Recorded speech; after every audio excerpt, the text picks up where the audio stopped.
Now, when we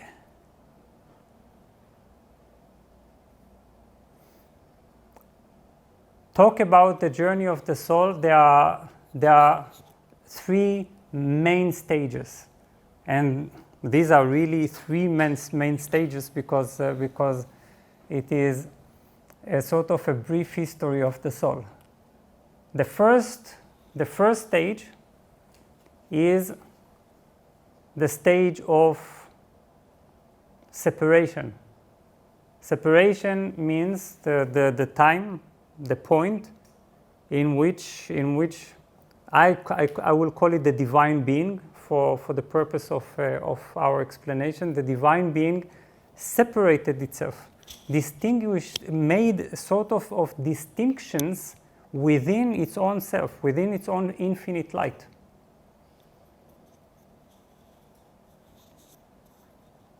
Why did it do it? It obviously did it in order to be able to look through countless eyes and to experience countless experiences. Basically, the journey that it set out to fulfill is the journey of self-realization, just like all of us. But this self-realization is by experiencing countless forms that are actually the very opposite from the indistinguishable light. Because why? Because for the indistinguishable light, there is no way for self-consciousness. Do you understand what I'm saying? How can you be conscious of yourself if you have no separation? There is no distinction at all. There's just infinity. So then it made this limitation, limiting its own light into subtle light forms. First, we can say it was the creation of the soul. Then it was the creation of subtle bodies which are like carriers that can move from one birth to another, and only then there were physical bodies.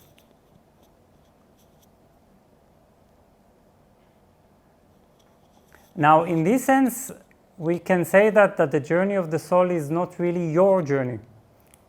It is the journey of the divine being that just takes place by taking forms, endless forms, countless forms, all this celebration and the play of life. But of course, from another perspective, it is completely your journey, and this is exactly why I said the soul is a sort of a strange in-between phenomena, universal and unique. So this was the first moment, the beginning, the first stage, and then there is the middle stage. The middle stage is where we are obviously right now. That's why we're meeting here, and the middle stage is the process of learning. Now the soul is sent out on a sort of a mission, and what this mission is all about, this I think we're going to talk for 2 days. That's why I will not expand on it. And third stage is the stage of reunification. At a certain point, the journey, the soul completes its journey, exhausts all the possibilities of human experience, develops a more intense, the longing to return and to reunite with its own nature becomes much more intense than the longing to experience the human experience. And then it basically becomes absorbed in the universal soul. It no longer feels like distinguishing itself. It has served its purpose actually by ultimately its ultimate purpose by being completely conscious, which is perhaps this is already too complicated. But I will say that anyway. Forget that I said that. Okay, by finally fulfilling the ultimate wish of the divine being to know itself, because now there is complete self-realization. So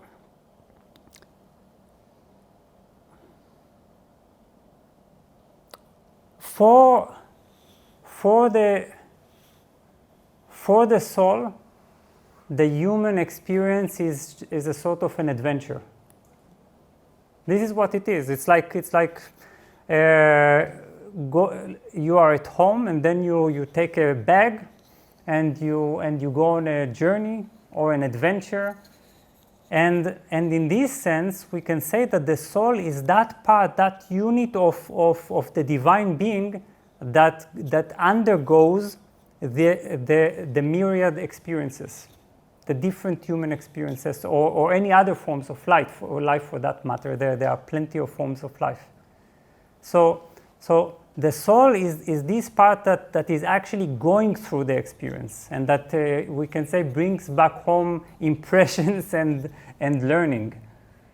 Just like you would return home and bring back photos, impressions and experiences and what you learned throughout your journey. Remember this relationship between the sunflower and the sun. It's very similar basically to how we experience our own relationship with our parents. Because biologically, in terms of our physical body, we are a continuation of our parents. We are formed by them, and in the same way we are also distinguished. We also have our own journey. So it's a bit this kind of dual feeling. Being one with and being completely independent. Now the thing is that for most souls, especially obviously at the very beginning, the earliest stages of being kicked into the human journey, and we need to understand that the moment of separation is not volitional. It's not something that we decide. We don't get to decide, just like you don't get to decide to be born in a physical body.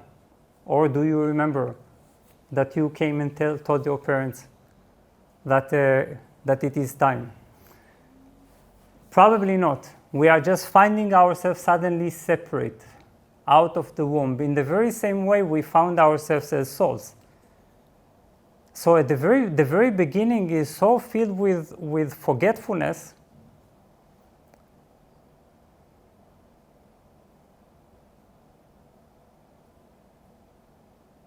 that we cannot say that we go through a human experience, or we go through the adventure of human experience, because we are the adventure.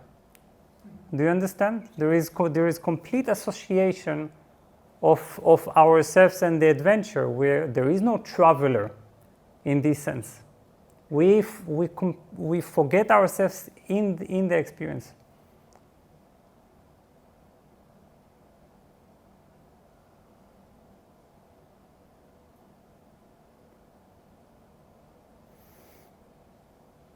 Now, because there is at the early stages absolutely no memory outside of the human experience, and there is complete association, it's like this basic thought, I am, that came out from the divine being. It came out, and it now became I am a beggar, I am a king, I am a woman, I am a man.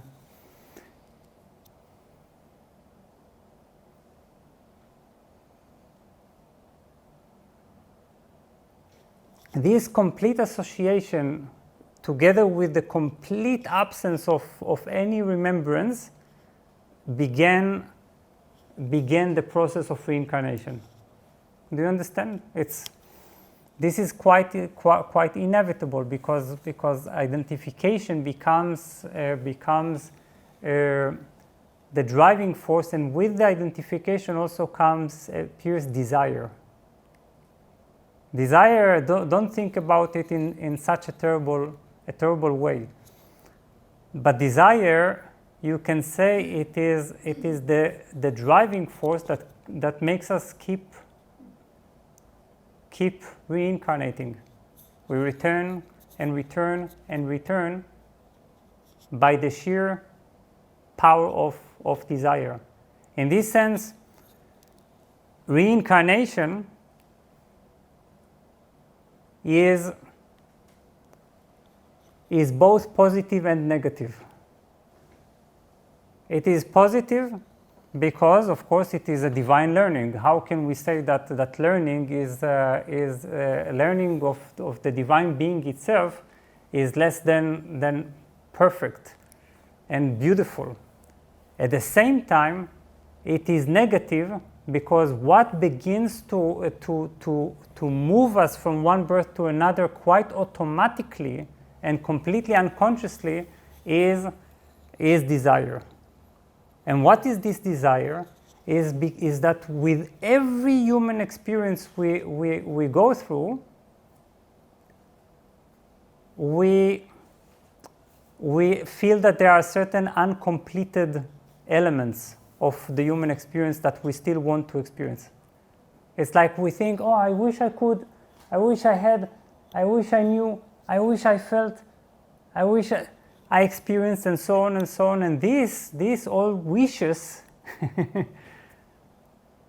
they become like seeds for the next incarnation. And it's very beautiful,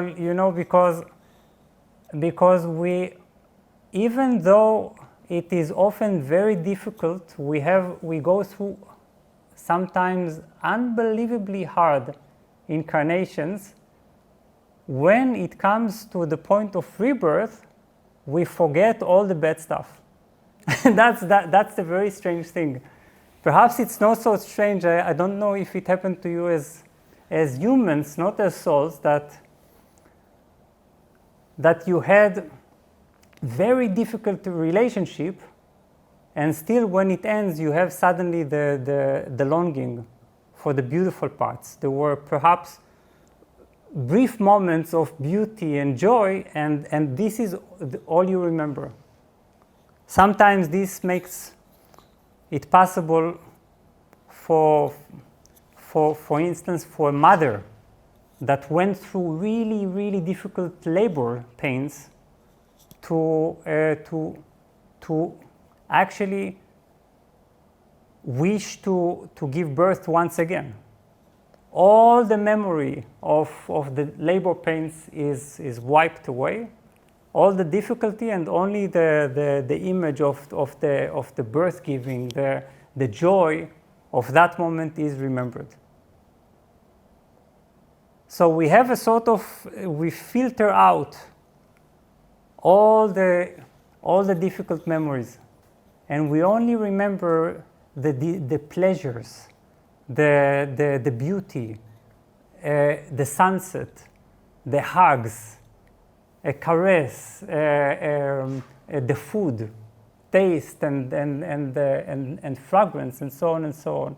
And this is basically the cause of desire.